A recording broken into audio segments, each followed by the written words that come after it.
I will say that it really, really started for me. I started training in 2010. Okay. So I've been doing it for some time, Yeah. But it really, really started for me when I Googled one day a professional Saudi boxer. All right. And who was that boxer?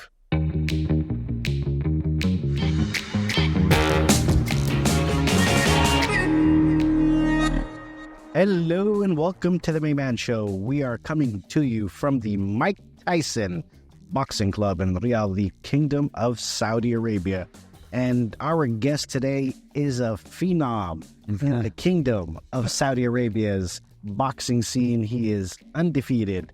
He is Saudi Arabia's newest face in the world of boxing. We have Ziyad Al-Maayouf. Thank you so much for being here with us today. Thank you for the introduction. That's probably the best introduction I've gotten so far in my career, yeah. Well, you know what? It just came, I was freestyling. It just came off the top of my head. I haven't gotten an introduction like that from any of my fights. So all right. Well, you know what? They watch this one back. I should be your announcer on your next fight. I'll fly just to announce you and leave. I'll walk around with my own announcer.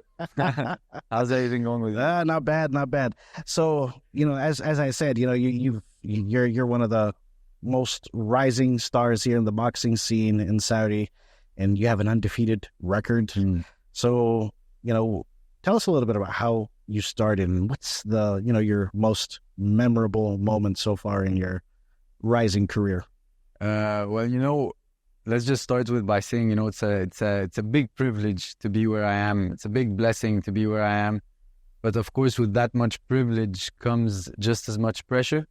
And it's me managing and dealing with that whole scene while climbing that ladder of just maybe being even more than just a boxer, just an athlete for Saudi Arabia, with the global impact that we're having with the career, especially breaking the language barrier between, the West and the Arab world.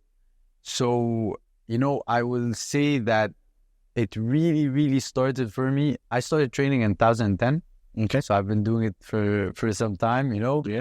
But it really, really started for me when I Googled one day a professional Saudi boxer. All right. And who was that boxer?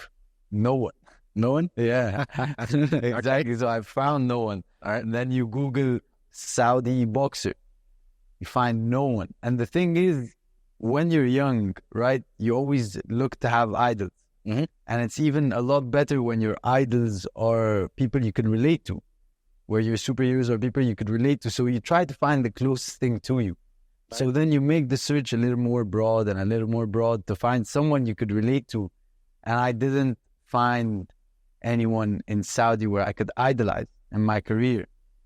And then that's where I said, okay, I think this is where I want to start competing. I want to be the guy who, when you Google professional boxer from Saudi Arabia, he comes up. And, little did I know the stars aligning in the way they did. What are the chances that the Kingdom of Saudi Arabia, initiates Vision 2030 and the sport they choose to invest in the most and powerfully like that is boxing.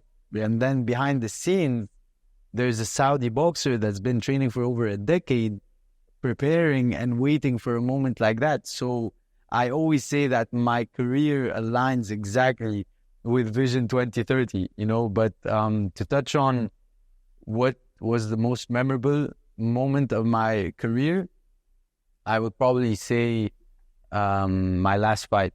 Right. My last fight, yeah, my last fight, just because of the whole, you get to see your own growth.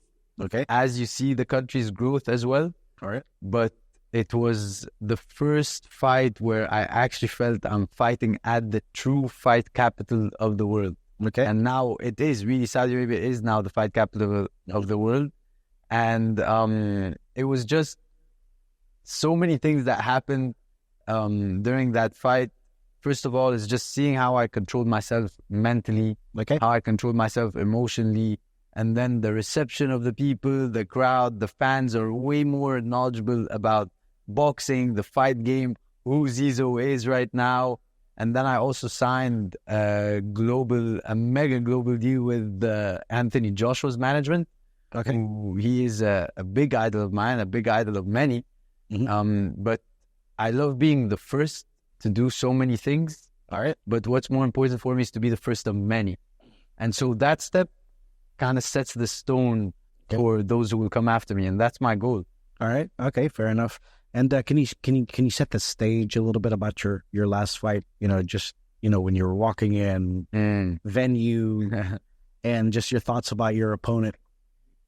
Well, look, I'll say my opponent, we knew that he was one of those opponents that wasn't going to go away. Yeah. We had just studied him, we'd known him, so we know that he always survives all the rounds. He's never been knocked down, never been knocked out. And your opponent's name, just to educate our viewers? I know his last name was Flores. Lopez Flores, that was his name. Okay. Yeah, Lopez Flores was his name. So we prepared the whole camp where, you have to be conditioned enough and calm enough mentally to be able to go with him the whole rounds. Yeah. If the knockout comes, it comes. Mm-hmm. If it doesn't, it doesn't. But you don't go chasing it. You know what I mean? Because when you go chase the knockout, that's when you get knocked out. All right. You become reckless. You become, you lose control of your mind. Mm-hmm. But yeah, walking into that arena, His Excellency Turki Al-Sheikh was there, and it was my first fight under his wings, so it was like a big moment for me, and it's a huge card on the undercard of one of my idols. And Ngannou was fighting Anthony Joshua. Ngannou had just had an amazing fight with Tyson Fury, so all eyes of the world are on this fight. You have the UFC fans, you have the boxing fans, and then because of the work we do with the media and it was a high stakes fight for you. High stakes with everything in the ring and outside of the ring, because the way we are with the media and you're breaking a Saudi fighter, you're breaking a Saudi boxer, an Arab boxer and fighter into the world where they've never heard about it. They've never heard about a Saudi boxer. They've never heard about a Saudi global star fighting here, there, and on the big cards, on the biggest cards of the decade, so they've never heard about that. And then they've never heard about one who can also now break the language barrier, the smiles, the laughs, the charisma, the jokes, and you give people a lot more to relate to because of the story of struggle that I've come from. People see Saudi now and Saudi boxing now, and they think that's how it's always been. Yeah, they don't see it 2010 when you nobody. When I had not even nobody, where I had no ring, I had no bags, right. I had no designated area to train on. We were training on the running track. So it was just a coach with his mitts, and he's just people lined up waiting for their turn, and that's all I had. I didn't have all the other stuff, but now you have all this, and people think, oh, you've had that for the whole time, but it was, again, to touch on, it was a very high stakes fight in and out the ring, but it was my fifth fight, and if I wasn't improved mentally by then, it would have been a problem. So I controlled it a lot better.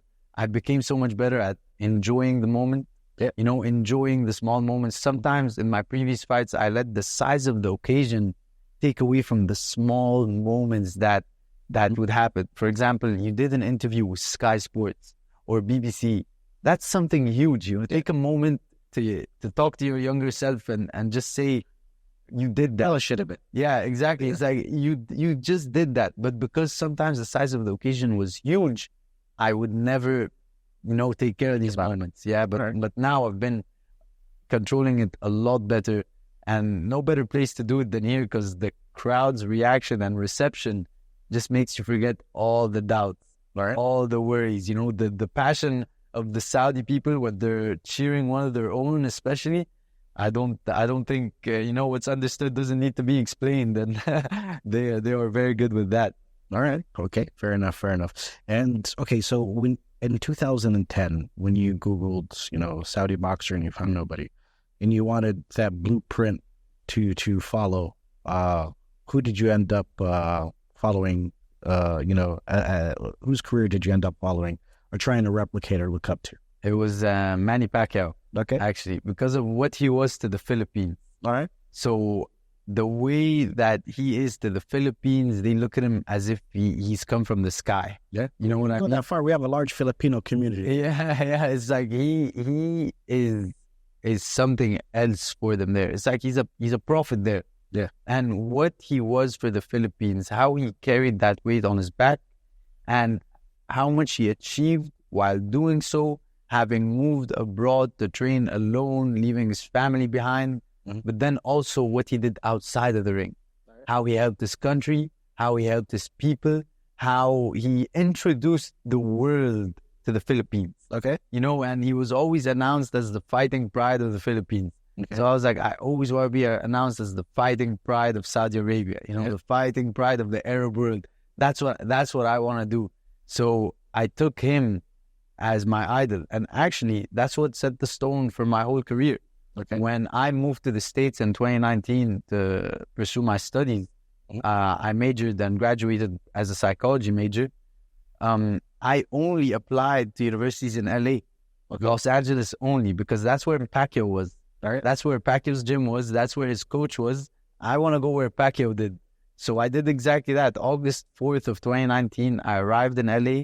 August 5th, I was in Pacquiao's gym, training. And ever since, I could maybe count the weeks on my hand that I took off since 2019, since training. Because when I moved, I realized that the decade I had been training before went out the window.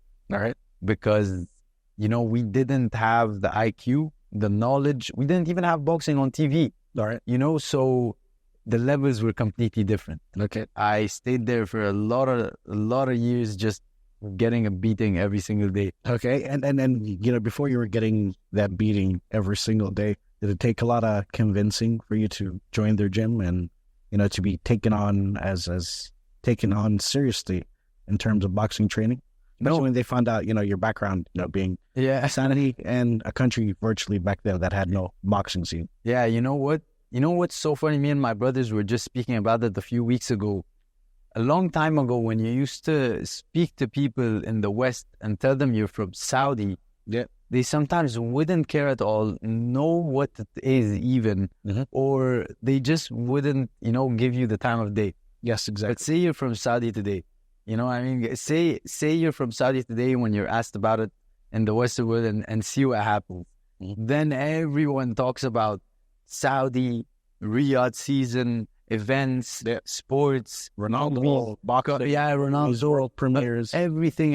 They're talking about everything, and the respect you automatically get when you say you're Saudi today is just, I'd say it's a privilege, to be honest. It's such a huge blessing to be part of that movement, but it didn't take a lot of convincing for me to join their gym, because, you know, it was that's the beautiful thing about boxing. It's an individual sport, and it's not one of those individual sports where really anything or anyone can help you but you. All right, it's only you. So once you're in there and you're fighting against someone, that's all that's gonna determine if you move on or not. Doesn't matter where you're from, what race, what culture, what religion, it doesn't matter. How do you fight? How well do you fight? And if you win or you lose, that's what determines everything.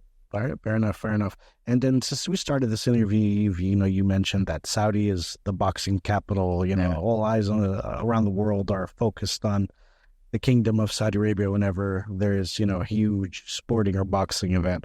And it's virtually like a golden era. And then where do you feel, you know, you have contributions here, and what sets the era apart? Also, where do you find it as an opportunity for your personal, you know, growth or personal path that you want to take? Well, as I said in the beginning, you know, I feel like my career aligns exactly with Vision 2030. You know, it's like what the you know, the impact, the global echoes that Vision 2030 is making, or if it's the amount of people that are talking about it, the amount of media that are focusing on it, then you just switch that to then the Saudi boxer, and it's the same exact thing. It's the same impact. It's the same shock to the people, the same media on it, and you're breaking strides and breaking boundaries and barriers the same exact way. So I was asked a few weeks ago on an article, it's like, who's your idol or inspiration?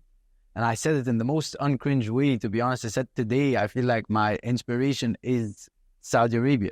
Okay. And what Saudi Arabia will become 2030. Yeah, exactly. Because it's really what they're doing that I want to do with my boxing career, right? They are turning the doubters to believers.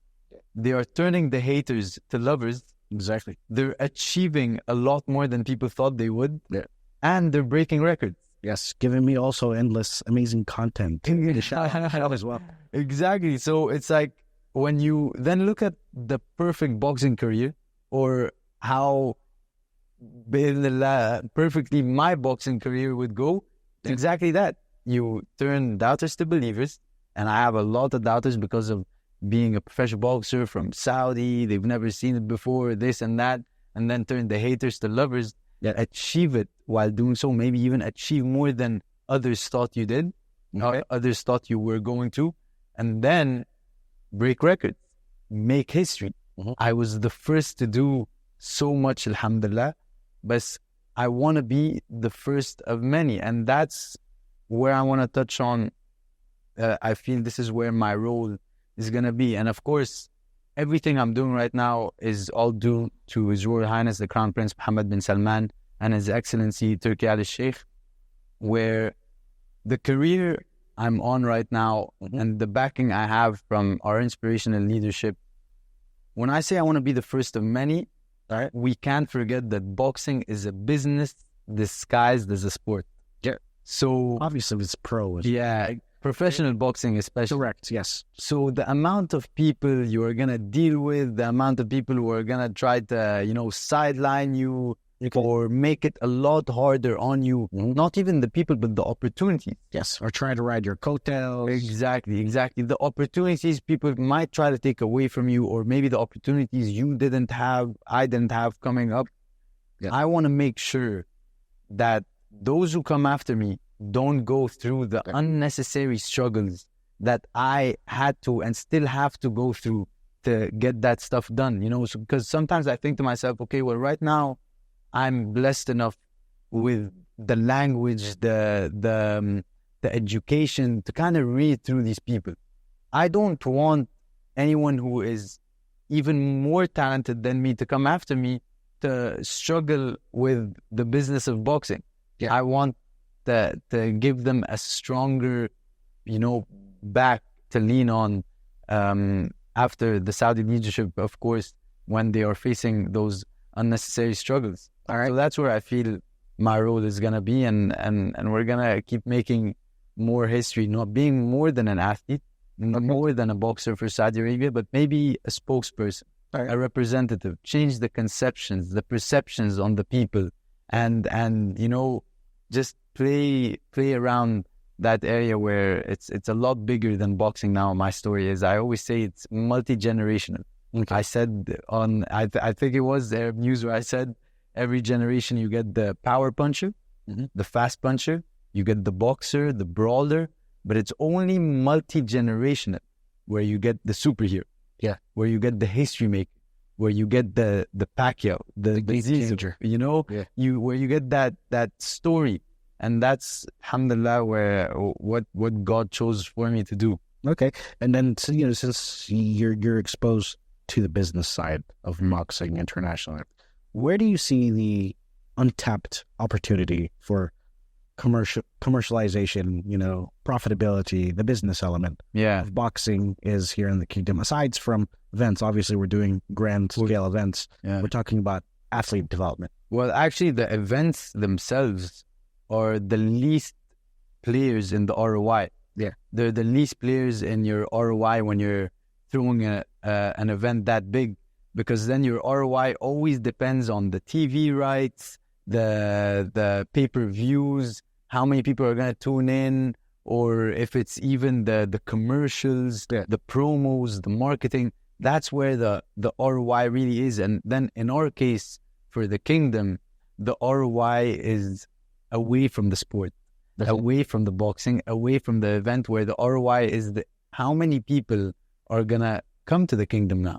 Right. How many doubters are going to be believers? How many haters are going to turn into lovers? And that's why I say Saudi Arabia is right now the fight capital of the world. I could even go as far as saying Saudi Arabia is the capital of the world, because everything that is done from events plays a much bigger role than just the event. All right. It's like when you have those big events in Saudi Arabia, it's not just to have boxers fight and thank you and that's it. There's a lot more. There's a ripple effect. Exactly, there's a ripple effect, but the biggest one of them, I believe, is the unity in culture that we see when the West come to Saudi Arabia, and then when the Saudis get to integrate with the West, and then you get the trade between cultures, languages, manners, characters, and then the more accepted, the more acceptable different cultures become together, the more peace you find. And that's why I say also that Saudi Arabia is the fight capital of the world and the capital of the world, because you're really turning this place into a whole place of peace. Yeah. But all eyes are on Saudi Arabia right now. All eyes are on Saudi Arabia. If it's because of the fights, the boxing, the commercialization, the promos, the videos, and that's what we're seeing today. No one's done what Saudi's done. No one's done what Saudi's done with the marketing, the commercialization of it. Nobody. And nobody will be able to, and nobody can really even try to, because you're not going to come as close as what we're doing. Have you seen the trailers for the fights? Yeah, of course. The promos, the marketing. There's a lot of grandeur to it. Everything. It's just really to be idolized for so many fans that go beyond the sports audience and the boxing audience. And it's a big privilege for me to play a part in that golden era of boxing, all thanks to His Royal Highness the Crown Prince and His Excellency. Okay. And let's talk about your upcoming training and fight. Tell us a little bit about. I mean, you said you're gonna travel to train, right? Yeah. Tell us a little bit about your next endeavors and your training and your fight. Well, my next fight is going to be historical. It's one that's gonna break boundaries and break barriers again. I don't want to announce it because I'll leave that to the Kingdom of Saudi Arabia to do so and His Excellency. But I do leave. Later this week, I go back to the U.S. Yeah. That's where I'm going to have my next training camp. Okay. My biggest aspirations are to one day have the training camps here and bring my team and my coaches and my sparring partners, bring them here and have my training camp here where I could fully, immerse yourself. Immerse myself in the fight capital of the world. But a point of having my training camps abroad for me right now, the only thing is two things. I'm pursuing a further stretch of my psychology degree. Okay. That's one, but that's what has me going back to the States most of the time. But two, the most important thing for me personally, where I feel like the success in a boxing training camp will come, is isolation. Okay. I like to isolate myself. Like the movie Rocky, right? Exactly. Even go into a cabin. Exactly. See, when he went to Russia or the snow, exactly. So I'm from Riyadh. Okay. Right?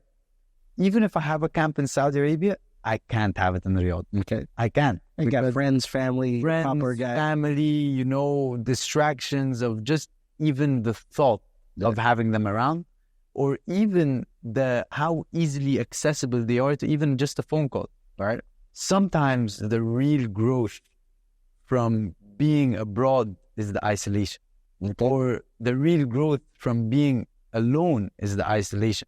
So I always say separate loneliness from isolation, because with isolation comes elevation. Okay. Elevation in your thoughts, your ideas, your performance, everything. But loneliness is where you do nothing about it.